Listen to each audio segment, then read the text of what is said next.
एकीकडे आपण गावाला देशात प्रथम क्रमांक मिळाला। दुसऱ्या गावातून, दुसऱ्या जिल्ह्यातून, दुसऱ्या राज्यातून अनेक टीम येणार आहेत, आपल्या गावाला भेट देणार आहे। आणि ती एक जी माझी तडमड आहे की ही जी शाळा आहे आपली, ती शाळा पीएमसी सारखी दिसत नाही। नेहमी मी प्रत्येक जितक्याही वेळी ग्रामसभा राहते, प्रत्येक वेळी ग्रामसभेचा नोटीस मी ह्या शाळेला देतो की जेव्हा पहिला हप्ता आला त्याही पहिल्या हप्त्याविषयी मी आवश्यक दस्तावेज सहित ग्रामसभेमध्ये इथं मी बोलवणा केला होता। परंतु इथल्या जे प्रिन्सिपल आहेत, ज्यांच्याकडे चार्ज आहे, देशपांडे सर, त्यांनी ते स्वतःही आले नाही आणि आपला प्रतिनिधित्व पण पाठवलं नाही।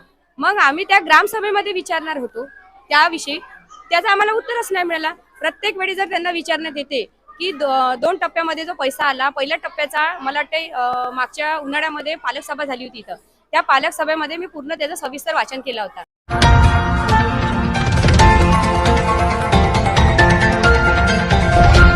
आज से हो गई है स्कूल शुरू, जहां वहां है स्कूल में कार्यक्रम। और आज जो है सड़क अर्जुनी के विधायक जो है राजकुमार बडोले, वह जिला परिषद स्कूल डवा में आए और कार्यक्रम को संबोधित किया। और हम आपको दिखा रहे हैं कि यह जो स्कूल है जिला परिषद केंद्रीय वरिष्ठ प्राथमिक शाला डवा, और यह स्कूल को पीएम श्री का दर्जा पिछले 2 साल से मिला है। पर पिछले 2 साल से जो है स्कूल का जो फ्रंट गेट होता है वहां पर ना बोर्ड दिख रहा है ना कुछ दिख रहा है। लगभग 15 लाख रुपए इस स्कूल को पीएम श्री योजना अंतर्गत का अनुदान आया, पर उस अनुदान के अंतर्गत कितने यहाँ पे काम हुए, किस प्रकार के हुए, ये पूरे कागजों में दिखाई दे रहे हैं। यहाँ के राजकुमार बडोले जो विधायक है उनसे जानेंगे, यहाँ जो पंचायत समिति के सभापति उनसे जानेंगे, यहाँ जिला के सदस्य उनसे जानेंगे, और यहाँ की सरपंचा मैडम है उनसे जानेंगे कि यह स्कूल की क्या अवस्था है, क्या हालत है। अगर एक तरफ हम देखते हैं तो ग्राम पंचायत पूरी चकाचक है, पर यह स्कूल उसके सामने रहने के बाद भी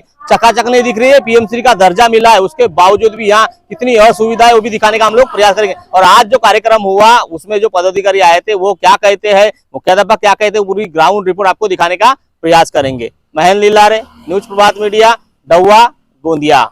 महाराष्ट्र में सभी स्कूलों में आज स्कूल शुरू होने का पहला दिन है और ये डवा स्कूल ये पीएम श्री योजना अंतर्गत ये सिलेक्ट हुई है।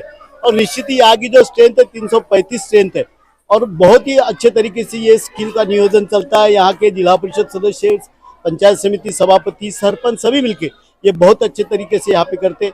और ये पहला दिन महाराष्ट्र सरकार सभी स्कूलों में शाला प्रवेशोत्सव करके आयोजित करता है।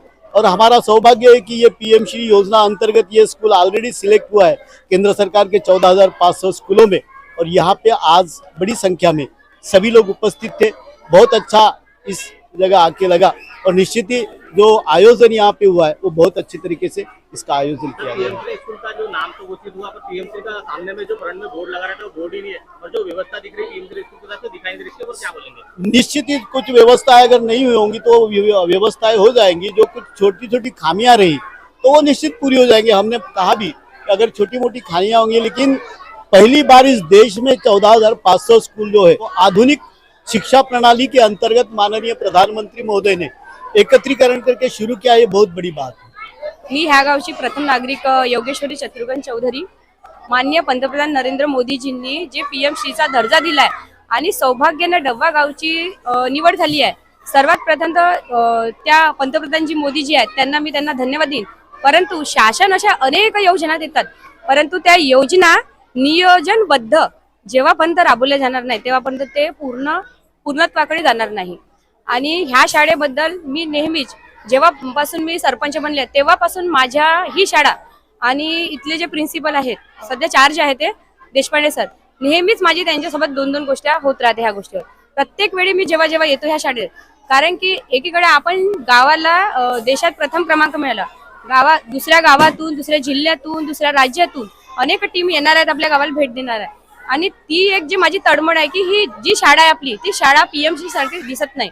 नेहमी मी प्रत्येक जितक्याही वेळी ग्रामसभा राहते, प्रत्येक वेळी ग्रामसभेचा नोटीस मी ह्या शाळेला देतो की जेव्हा पहिला हप्ता आला त्याही पहिल्या हप्त्याविषयी मी आवश्यक दस्तावेज सहित ग्रामसभेमध्ये इथं मी बोलवणा केला होता। परंतु इथल्या जे प्रिन्सिपल आहेत, ज्यांच्याकडे चार्ज आहे, देशपांडे सर, त्यांनी ते स्वतःही आले नाही आणि आपला प्रतिनिधित्व पण पाठवलं नाही।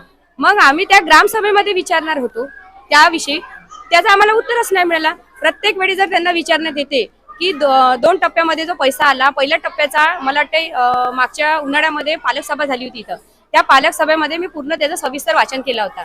त्याच्यातही त्यांचा काही उत्तर नाही, कागद घरी आहे, माझ्याजवळ आहेत नाही, माझ्याजवळ राहत नाही, असं त्यांचे बहाणे राहते. जेव्हापर्यंत आम्हाला कागद माहीत होणार नाही तेव्हापर्यंत आम्ही त्याच्यावर आवाज नाही उठवत. आणि जिल्हा परिषद जाऊ शिक्षण अधिकाऱ्यांकडे मी 1-2 वेळा कंप्लेंट सुद्धा केली होती ह्या विषयावर. आणि इथले जे पदाधिकारी आहेत सगळ्यांसोबत एक वेळ आपली चर्चा झाली, परंतु हे लोक इथे जे आहेत प्रिन्सिपल ते ऐकण्यास तयार नाहीयेत, उत्तर देण्यातच तयार नाहीयेत. दुसरी गोष्ट, पहिल्या टप्प्यामध्ये 49,000 काही म्हणजे जवळजवळ 50,000चा पडसबाग आहे. इथं कुठं दिसून राहिला पडसबाग? आहेच नाही पडसबाग. 50,000च्या रक्कमपर्यंत 49,000 काही समथिंग रुपयाचा इथे सपाटीकरण ग्राउंड मध्ये झालाय. कुठं दिसून राहिलं सपाटीकरण? कुठं ग्राउंड आहे? दुसरी गोष्ट, जिल्हा परिषद शाळेला लागून अंगणवाडी आहे, त्या अंगणवाडीला काही साहित्य पुरवठा केला. त्या साहित्यामध्ये 2 चेअर आहेत, ते काही टेबल आहेत. वारंवार आम्ही विचारणा केला की किती आले अंगणवाडी, अजिबात सांगत नाही इथं कोणी. आणि जेव्हा काही कागद आपल्याकडे लागले तर त्यांनी त्यांच्या याच्यात जे बिल निघालेलं आहे त्या बिलाच्या अनुषंगाने इथं सामान नाही आहे. दुसरी गोष्ट, जे चेअर आता तुम्ही इथे जाऊन पाहू शकता, अंगणवाडीमध्ये चेअर आहेत, त्या कंपनीचं नाव मला वाटतं इथं कोणी ऐकलं नसेल. अशा कंपनीचे आणि अशी थर्ड क्लास चेअर आहेत त्या, की ज्या बाजारामध्ये आपल्याला 200 ते 300, 400च्या याच्यामध्ये मिळून जाईल. आणि आम्ही ग्रामपंचायतकडून 4 चेअर 5ही अंगणवाडीला दिला, सेलो कंपनीचे दिल्या. 575 रुपयाची एक चेअर सेलो कंपनीची आणि 9% GST लागून अशी 1,000 काही आम्ही ते चेअर देऊ शकला. आणि इथे 7,000चं बिल लावण्यात आलेलं आहे 2 चेअरला. म्हणजे अशी कोणती कंपनी आहे की जी 7,000 मध्ये 2 चेअर येते? मला असं वाटते इथं जेवढे लोक आहेत उपस्थित सगळे त्यांनाही माहित आहे की व्हील चेअर किंवा मोठी जे पदाधिकाऱ्यांसाठी त्या चेअर भेटते. तुमच्या साध्या चेअर इथे जे बसले आहेत लोक, त्या चेअर 7,000ला मला नाही वाटत कुठं भेटत असतील म्हणून. म्हणजे ज्या ज्या कामाचा बिल निघालेला आहे ते कामं इथे झालेले आहेत नाही. जो साहित्य पुरवठा झालेला आहे तोही साहित्याचा दर्जा एकदम कमी याचा आहे, तो दर्जा लो क्वालिटीचा आहे. आणि त्याच्यात जेव्हा मी जेव्हा विचारला त्यावेळी इच्छे देशपांडे सरांचं म्हणणं असं आलंय की मॅडम आम्ही नाही घेत, तिकडून येते. मान्य करतो मी तिकडून येते, परंतु त्या बिलावर सही त्यांची आहे ना. समजा एखादी सामान जिल्हा परिषदेने पुरवठा केला असेल किंवा एखाद्या ठेकेदाराच्या याच्याने पुरवठा झाला असेल, परंतु तो सामान बरोबर दर्जाचा आला की नाही ही शहानिशा करण्याची जिम्मेदारी इथली आहे. ज्यांची सिग्नेचर तिथे लागते त्यांची जिम्मेदारी आहे. हे असे डोळे झाकून सह्या मारतात त्या बिलावर. मी बिलाची पूर्ण तपासणी केलेला आहे, एकदम चुकीच्या पद्धतीनं हा काम झालेला आहे. आणि माझी ही एकच इच्छा आहे की समोर जोही PM श्रीचा पैसा येणार आहे तो योग्य मार्गाने लागावा, शाळासारखी दिसली पाहिजे. परत इथे 50,000चा पेंटिंगचा बिल लावण्यात आलेला आहे. मला तर दिसत नाही इथं पेंटिंग कुठं पहिल्या टप्प्यामध्ये झालेली आहे. ही पेंटिंग जी आता करण्यात आली आहे ही आता करण्यात आली आहे. माझ्याजवळ याचा पुरावा आहे 2025चा 4थ्या याचा ती ह्या शाळेला पेंटिंग होती नाही. आणि 24 मध्ये मला वाटतं बिलिंग झालेलं आहे. तर मला सांगा पेंटिंगच्या पहिले बिलिंग कशी झाली? आणि वारंवार हे म्हणून राहील की कंपाऊंड वॉल तुटलेला आहे. कंपाऊंड वॉल एकीकडे सोडा तुम्ही, पण बाकीचे जो पैसा येऊन राहिला त्याचा काम कुठं आहे? फडसबाग दिसून राहिली का तुम्हाला? इथं सपाटीकरण होता दिसत. हे इथल्या सरपंचाला धूळ चाटवण्याचं काम करून राहिले आहे.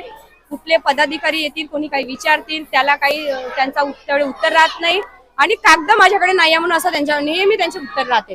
मला सांगा यांच्या सचिव म्हणून तिथे जे सही लागते त्यांची सही करताना जो व्यक्ती सही करते त्याच्याजवळ कागद नाही आहेत. हा माझा म्हणणं आहे.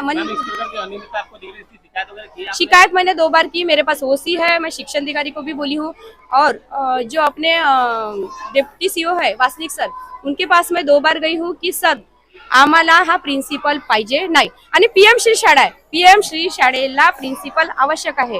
चार्जवाले नाही पाहिजे इथे. प्रत्येक शिक्षक आणि हे जर एखाद्या शाळेचा, एखाद्या घरचा किंवा एखाद्या ग्रामपंचायतचा प्रमुखच व्यक्ती जर बरोबर नसेल तर बाकीचे शिक्षक काय करणार आहे? शेवटी तिथला जो हेड आहे तो बरोबर असायला पाहिजे. त्या हेडचं नियोजन असायला पाहिजे. गाव चालवताना आम्ही पूर्ण गाव चालवतो, 3,500 लोकसंख्या चालवतो आणि इच्छा HMला एक शाळा नाही सांभाळून राहिली आहे. शाळेकडे लक्ष नाही येऊन राहिला. मेरी तो यही इच्छा है, ये जो यहाँ पे प्रिंसिपल का जिनको चार्ज है उनको यहाँ से हटाना चाहिए. और मेरी ये मांग है, अगर ये हटे नहीं तो मैं इसके लिए आने वाले दिनों में बहुत बड़ा आंदोलन करूंगी, स्कूल बंद रखूंगी और स्कूल के सामने धरना आंदोलन करूंगी। क्योंकि अभी तक जो हमने सहन किए हैं बार बार बोलने से, अभी देता हूँ अभी करता हूँ, ये कोई बात नहीं हुई है। और एक दिन मैं जिला परिषद स्कूल में ग्राम पंचायत के काम से गई थी, यही व्यक्ति वहां पे वो जो ठेकेदार थे, ठेकेदारों के सामने वो वहां पे इनके पास पीएम श्री की पूरी फाइल थी, वहां पे बिलिंग था। मेरे को बताओ, हम मांग रहे तो इनके पास नहीं है, फिर जिला परिषद जाते ठेकेदार के पास रहते, इनके पास फाइल कहाँ से आई है ना। फिर उसके बाद भी मेरे साथ में मेरा लिपिक था, शिपाई था, उस सिपाहीने बोले सर हिसाब होऊन राहिला का, तर इथल्या जे देशपांडे सर आहेत त्यांचा उत्तर असा निघाला, तुमच्या गावात 1 करोडचं तुम्ही का केल्या। मी कालिदास केवराम देशपांडे, जिल्हा परिषद उच्च प्राथमिक शाळा डव्वा, इथं जानेवारी 24 पासून मी मुख्याध्यापक आहे, प्रभारी मुख्याध्यापकाचे काम करतो। तो इसको दर्जा कब से मिला पीएम3 स्कूल का? जैसा अभी 23-24 और 24-25 अभी 2 साल हो गए सर, अभी पीएम3 स्कूल आ गया 23-24 से। कितना फंड आपके स्कूल को पीएम3 स्कूल का योजना का मिला है? सर पहले साल में 7,72,000 रुपये, अभी दूसरे साल में 6,97,000 रुपये मिले सर। सामने का जो बोर्ड है सर उसमें पीएम3 स्कूल लिखा नहीं, तो कौन से हिसाब से माने कि आपके स्कूल पीएम3 है? साहब वो उसके बारे में सब कुछ हुआ था, क्योंकि वॉल कंपाउंड का उद्घाटन हुआ था। हमको लगा कि उद्घाटन हो जाएगा और बोर्ड मिट जाएगा, तोड़ना पड़ेगा, इसलिए हमने वहाँ नाम नहीं लिखे सर। सर जिस प्रकार से पीएम3 स्कूल का दर्जा स्कूल को, जिस प्रकार का स्कूल की सजावट वगैरह किस तरीके से दिखाई दे रही है, तो इतना फंड खर्च कहाँ किया गया है आप लोगों का? सर जैसे जैसे मुझे उन्हें जो गवर्नमेंट ने दिया सर उनसा बराबर खर्चा हो गया सर। मेरा नाम लक्ष्मण धर्मराज चौहान, गट शिक्षण अधिकारी पंचायत समिति सड़क अर्जुनी, यहाँ 3 महीने से मैं कार्यरत हूँ। पीएमसी स्कूल की अभी है प्रगति हो रही है, कर रहे काम। और ये डवा का अगर विचार किया है तो पिछले साल 277 पट संख्या थी और इस साल 335 पट संख्या हुई है, यानी पट संख्या बढ़ रही है। पहले में 37 बख्शिश भर्ती पात्र थे और सभी के सभी 100% भर्ती हुई है, कुछ है कमतरता और वो इस साल हम लोग सबके प्रयास से पूरी करेंगे। माझे नाव चेतन वळगाय, सभापती पंचायत समिती सडक अर्जुनी।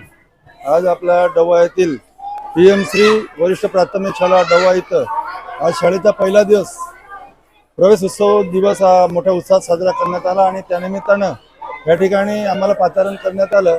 आणि माझं सौभाग्य की मी ह्या शाळेमध्ये शिकलो आणि इथला माजी विद्यार्थी आहे आणि आज आपली शाळा पीएम3 आहे आणि इथं आज सभापती म्हणून सुद्धा पाहुणा म्हणून इथं आलो हे मी स्वतःचे सौभाग्य समजतो। आणि पीएम3 शाळे जेव्हा निवड झाली त्यामध्ये इथले सरपंच असतील, जिल्हा परिषद सदस्य असतील आणि पंचायत सदस्य, सभापती म्हणून आमचा सगळ्याचा सिंहाचा वाटा आहे। आणि पीएम3 मध्ये शाळा आली, निश्चितच तुम्ही वारंवार प्रश्न उपस्थित केला की शाळा पीएम3 मध्ये आहे परंतु समोर बोर्ड का नाही। बोर्ड याच्यासाठी नाही की लगेच ती वॉल कंपाऊंड आहे ती तोडण्या म्हणजे नवीन बनवण्यासाठी ती जुनी वॉल कंपाऊंड तोडणार होते आणि नवीन बोर्ड जो पीएम3चा आहे तो तिथे ठेवलेला आहे बाजूच्या इथं। निश्चितच तो नवीन वॉल कंपाऊंड झाल्यानंतर तिथे बोर्ड लावणार आहेत, परंतु पीएम3ची योजना राबवत असताना मला तरी नियोजनाचा अभाव जाणवला, नियोजनबद्ध कार्यक्रम होत नाही आहे, म्हणून जे निधी आली ते तुमच्या निदर्शनास दिसून आलेली नाही आहे। माझं नाव लोमेश्वर मनोहर कुलसिंग है, मी शालेय व्यवस्थापन समितीचे अध्यक्ष है। सर क्या बताएंगे, आपकी स्कूल पीएम3 है पर पीएम3 का बोर्ड नहीं दिख रहा है? पीएम3चा बोर्ड याच्यासाठी नाही लावला सर, कारण का आमची ते वॉल कंपाऊंडची जी दिवाल आहे ते पूर्ण जीर्ण झालेली आहे आणि नवीन वॉल कंपाऊंडचा जो काम आलेला होता तो काही कारणानं रुकलेला आहे, म्हणून आपण तो रिपीट खर्च नाही आला पाहिजे म्हणून आम्ही तो पीएम3चा बोर्ड लावला नाही। आणि इथं तो पीएम3चा बोर्ड लावला होता त्या दिवशी 2 दिवसाच्या अगोदर हवेनं पडलेला। मेरा नाम डॉक्टर भूमेश्वर पटले, जिला परिषद क्षेत्र डब्बा। आज डब्बा इस गांव में पीएम3 योजना के माध्यम से ये जो हमने नए बच्चों का जो उपक्रम रबवाया है उनका जो जोश वो सबास अच्छा रहे, यहाँ के स्टूडेंट को एक अच्छा स्टूडेंट बनाए और उसको जो एजुकेशन की प्रणाली है मुख्य प्रणाली में उनको समाविष्ट किया जाए। इस माध्यम से ये पीएम3 जो योजना का जो कार्यक्रम अपन यहाँ रखे है, इस माध्यम से यहाँ के बच्चे कुछ डॉक्टर हो, कुछ वकील हो, कुछ इंजीनियर हो, कुछ आईपीएस अधिकारी हो, यह आशा रखते हुए ये कार्यक्रम का आयोजन किया गया है। अब आपकी समस्या तूफान की तरह सरकार तक। न्यूज प्रभात मीडिया।